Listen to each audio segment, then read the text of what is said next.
Recap. போன வீடியோவில் Harry ரான்கிட்டயோ ஹெர்மைனிக்கிட்டயோ டிமென்டஸ் அவன் பக்கத்தில் வரும்போது அவன் என்ன கேட்குறான் அப்படின்றத பற்றி சொல்லறான். அதுக்கப்புறம் அவன் கண்டிப்பாக பிளாக்கை பழி வாங்கணும் அப்படின்ற மாதிரி சொல்லறான். அவங்க எல்லாரும் ஹேக்ரிதை பார்க்க போகிறாங்க. அங்கே போனால் கொஞ்சம் சியர்ஃபுல் ஆகலான்னு. ஆனால் அங்கே போனால் ஹேக்ரித் அழுதுட்டு உட்காந்துருக்காரு. ஏன்னா அவருக்கு மினிஸ்ட்ரியிலேருந்து ஒரு லெட்டர் வந்திருக்கு. அந்த பக்பிக்கோ அவரும் லண்டனில் நடக்கிற ஒரு கோர்ட் ஹியரிங்க்கு போகணும்னு.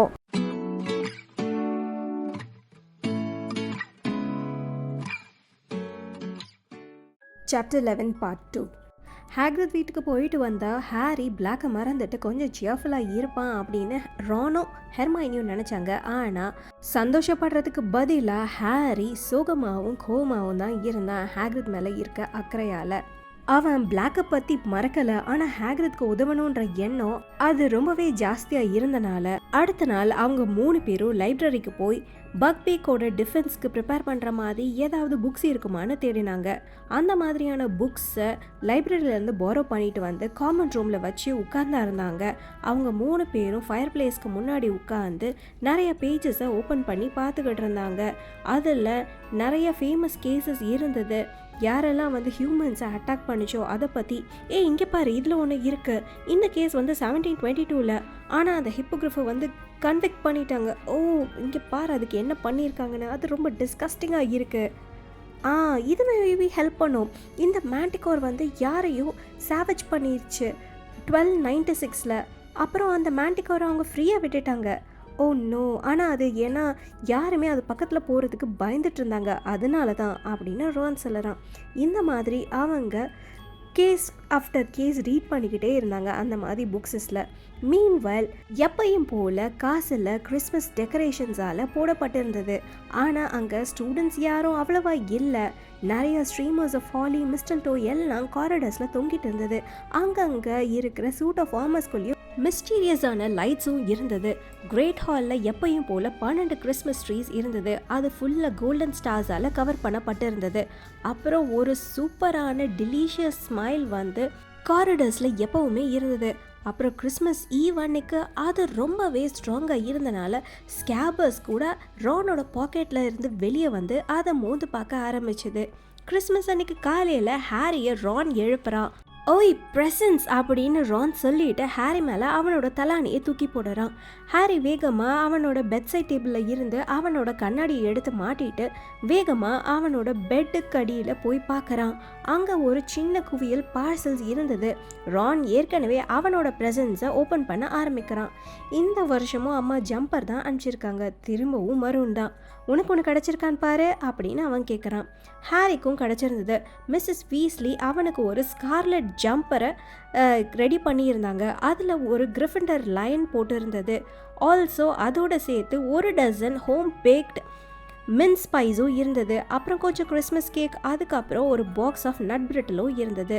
இதை எல்லாத்தையும் அவன் மூவ் பண்ணிகிட்டே இருக்கும்போது அவன் எல்லா பேக்கேஜஸ்க்கு கீழே ஒரு நீளமான தின்னான பேக்கேஜ் இருக்கிறத அவனால் பார்க்க முடிஞ்சது. அதை பார்த்து ரான் என்னது அப்படின்னு கேட்குறான். தெரியல அப்படின்னு ஹாரி சொல்லிட்டு அந்த பார்சலை ஓப்பன் பண்ணறான். ஓப்பன் பண்ணவனே அவனால் ஆச்சரியம் தாங்க முடியலை. அது ஒரு மேக்னிஃபிசண்டான வழவழப்பான பளபளப்பான ஒரு ப்ரூம் ஸ்டிக் அவனோட பெட் மேலே இப்போ இருக்கு. ரான் அவனோட கையில் இருந்த சாக்ஸை கீழே போட்டுட்டு அவனும் அந்த பெட் மேலே குதிச்சு அதை க்ளோஸாக பார்க்குறான்.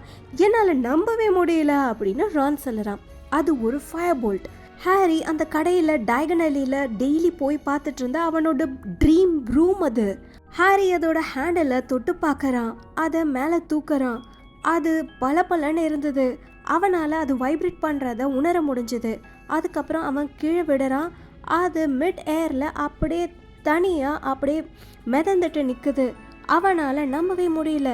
அவனால் அந்த கோல்டன் ரெஜிஸ்ட்ரேஷன் நம்பரை பார்க்க முடியுது. அதோட டெய்லில் இருக்கிற பிர்ச் ட்விக்ஸையும் பார்க்க முடியுது. யார் உனக்கு அதை அனுப்பினது அப்படின்னு ரான் கேட்குறான். ஏதாவது ஒரு கார்டு இருக்கா அப்படின்னு பாரு அப்படின்னு ஹாரி சொல்லறான். ரான் ஃபயர் போல்ட் இருந்த அந்த ரேப்பிங்ஸ் எல்லாத்தையும் பார்க்குறான். ஒன்றுமே இல்லை. யார் உன் மேலே இவ்வளோ காசு செலவு பண்ணுது அப்படின்னு ரான் கேட்குறான். கண்டிப்பாக டர்சிஸாக இருக்காதுன்னு நான் பெட் பண்ணுறேன் அப்படின்னு ஹாரி சொல்லறான். அது கண்டிப்பாக டம்பிள்டோராக தான் இருக்கும். அவர் தானே உனக்கு அந்த இன்விசிபிலிட்டி க்ளோக் அனுப்பிச்சாரு அப்படின்னு ரான் சொல்லறான். ஆனால் அது என்னோட அப்பாவோடது. டம்பிள்டோர் வந்து அதை எனக்கு கொடுக்க தான் செஞ்சார். அவர் வந்து அதுக்காக காசெல்லாம் செலவு பண்ண மாட்டார். இந்த மாதிரி ஸ்டூடெண்ட்ஸ்க்கெல்லாம் இந்த மாதிரி அவர் ஃப்ரீயாக கொடுத்துட்ருக்க முடியாது அப்படின்னு ஹாரி சொல்லறான். அதனால தான் அவர் அதை பேர் போடாமல் அனுப்பிச்சிருக்காரு போல அப்படின்னு ரான் சொல்லறான். ஹே ஹாரி, மால்ஃபாய் மட்டும் இதை பார்த்தா எப்படி இருக்கும், இது ஒரு இன்டர்நேஷ்னல் ப்ரூமு அப்படின்னு சொல்லிட்டு ரான் சொல்கிறான். என்னால் நம்பவே முடியல அப்படின்னு ஹாரி அந்த ஃபயர் போல்ட்டை தடவை பார்த்துட்டே சொல்லுறான். எனக்கு தெரியும் யார் அனுப்பிச்சிருப்பாங்கன்னு, லூபின் அப்படின்னு ரான் சொல்கிறான். என்னது லூபினா? லூபினுக்கு மட்டும் இவ்வளோ தங்கம் இருந்திருந்தா அவர் கொஞ்சம் நல்ல ட்ரெஸ்ஸஸ் வாங்கி போட்டிருப்பாரு அப்படின்னு ஹாரி சொல்லறான். ஆனால் அவருக்கு ஒன்று பிடிக்குமே, அண்ட் அவனோட நிம்பஸ் ஸ்மாஷ் ஆகும்போது அவர் தான் இல்லையே, அதனால் அவர் கேள்விப்பட்டு டயகனலிக்கு விசிட் பண்ணி இதை உனக்காக வாங்கியிருக்கலாம்ல அப்படின்னு ரான் சொல்லறான். ஒடியும் மீன் அவர் வந்து அங்கே இல்லைன்னு, அவர் வந்து முடியாமல் இருந்தார், உடம்பு சரியில்லாமல் இருந்தார் நான் மேட்ச் விளையாடும் போது அப்படின்னு ஹாரி சொல்லறான். வெல், அவர் ஹாஸ்பிட்டல் விங்கில் இல்லை, நான் அங்கே இருந்தேன். நான் வந்து ஸ்னேப்போட டிடென்ஷன் பண்ண தெரியுமா, பெட் பேன்ஸ் எல்லாம் க்ளீன் பண்ணிட்டு அப்படின்னு ரான் சொல்லறான். ஹாரி யோசிக்கிறான். என்னால் லூபின் இவ்வளோ காசை வந்து அஃபோர்ட் பண்ண முடியும்னு எனக்கு தோணலை அப்படின்னு ஹாரி சொல்லறான். என்ன 2 பேரும் சிரிச்சுக்கிட்டு இருக்கீங்க அப்படின்னு சொல்லிட்டு ஹெர்மைனி உள்ளே வரா. அவள் க்ரூக்ஷாங்ஸை தூக்கிட்டு வரா. அதை இங்கே கொண்டு வராத அப்படின்னு ரான் சொல்லிட்டு வேகமாக ஸ்கேபர்ஸை அவனோட பெட்லேருந்து எடுத்து அவனோட பஜாமா பாக்கெட்குள்ளே போடுறான். ஆனால் ஹெர்மைனி லிசன் பண்ணலை. அவள் க்ரூக்ஷாங்ஸை பக்கத்தில் இருந்த சீமஸோட பெட்டில் போடுறா. ஃபயர் போல்ட்டா அப்படின்னு அவள் கேட்குறா. ஹாரி, யார் அதை உனக்கு அனுப்பிச்சது அப்படின்னு அவள் கேட்குறா. தெரியல, எந்த ஒரு கார்டோ எதுவும் வரலை அப்படின்னு ஹாரி சொல்லறான். ஆனால் அவனோட ஆச்சரியத்துக்கு ஹெர்மைனி அதை பார்த்து எக்ஸைட்டடாகவோ இல்லை சந்தோஷமாகவோ இல்லை. ஆன் கான்ட்ரரி அவரோட முகம் கொஞ்சம் விழுந்துடுச்சு. அவளோட ஒத்துட்டு கிடைக்கிறா. என்ன ஜோனக்கு அப்படின்னு ரான் கேட்குறான். எனக்கு தெரியல, இது ஒரு மாதிரி ஆடாக இருக்குது இல்லையா, இது வந்து கொஞ்சம் நல்ல ப்ரூம் தானே அப்படின்னு அவள் கேட்குறா. ரான் வந்து பெருமூச்சு விட்டுட்டு, இதுதான் இருக்கிறதுலே பெஸ்ட் ப்ரூம் ஹெர்மைனி அப்படின்னு அவன் சொல்லறான். ஸோ அப்போது இது ரொம்பவே எக்ஸ்பென்சிவாக இருக்கும்ல அப்படின்னு அவள் கேட்குறா. ஆமாம், ப்ராபப்ளி எல்லா ஸ்லிதரன்ஸோட ப்ரூம்ஸையும் சேர்த்தா கூட இதை விட கம்மியாக தான் இருக்கும் அப்படின்னு ரான் ஹாப்பியாக சொல்லறான். வெல், யார் இதை ஹாரிக்கு இவ்வளோ எக்ஸ்பென்சிவாக அனுப்புவா, அண்ட் ஏன் அதை அவங்க தான் அனுப்பிச்சாங்கன்னு சொல்லாமல் இருக்காங்க அப்படின்னு ஹெர்மைனி கேட்குறா. ஹூ கேர்ஸ், லிசன் ஹாரி, நான் இதில் ஒரு தடவை ஒரு ரைட் போகலாமா அப்படின்னு ரான் கேட்குறான். நான் யாரும் இதில் ரைட் பண்ணக்கூடாதுன்னு நினைக்கிறேன் அப்படின்னு ஹெர்மைனி சொல்லுறா. ஹாரியை ரானும் அவளை பார்க்குறாங்க. வாட் யூ மீன், இதை வச்சு ஹாரி என்ன பண்ண போகிறான், வீடு கூட்டு போகிறானா என்ன அப்படின்னு ரான் கேட்குறான். ஆனால் ஹெர்மைனி ஆன்சர் பண்ணுறதுக்கு முன்னாடியே க்ரூக்ஷாங்ஸ் சீமஸோட பெட்டில் இருந்து ரானோட நெஞ்சிலேயே தாவிச்சு. அதை இங்கே இருந்து வெளியே எடுத்துகிட்டு போ அப்படின்னு ரான் கத்துறான். ஸ்கேபர்ஸ் பயந்து அவனோட தோள்பட்டையில் ஓடுறத உணர்ந்த ரான் அதோட வாழை பிடிச்சி இழுத்துட்டு க்ரூக்ஷாங்ஸை தள்ளி விட்டு அதை கிக் பண்ணறான். ஆனால் அவன் அதை கிக் பண்ணாமல் பக்கத்தில் இருந்த ஹாரியோட ட்ரங்க்லேயே அவனோட காலில் இடிச்சுக்கிறான். அவன் வலியில் குதிக்கிறான். அந்த நேரத்தில் ஒரு சின்ன விஸ்லிங் சவுண்ட் வர ஆரம்பிக்குது. ஹாரியோட பாக்கெட் ஸ்னீக்கோஸ்கோப் இப்போ அங்கிள் வேர்னனோட சாக்ஸில் இருந்து வெளியே வந்திருக்கும் போல். ஏன்னா அது இப்போ சத்தம் போட ஆரம்பிக்குது. நான் அதை பற்றி மறந்தே போயிட்டேன் அப்படின்னு ஹாரி சொல்லிட்டு குனிஞ்சு அந்த ஸ்னீக்கோஸ்கோப்பை எடுத்து, இந்த சாக்ஸை நான் வேர் பண்ண மாட்டேன்னா அதனால் இது எனக்கு ஞாபகமே இல்லை. அவன் எடுத்து வேகமாக அதை திரும்பவும் சாக்ஸில் சுற்றி அவனோட ட்ரங்க்கில் வச்சு மூடிடுறான். நீ அந்த பூனையை வெளியே கொண்டு போறியா இல்லையா ஹெர்மைனி அப்படின்னு ரான் கோவமாக சொல்லறான்.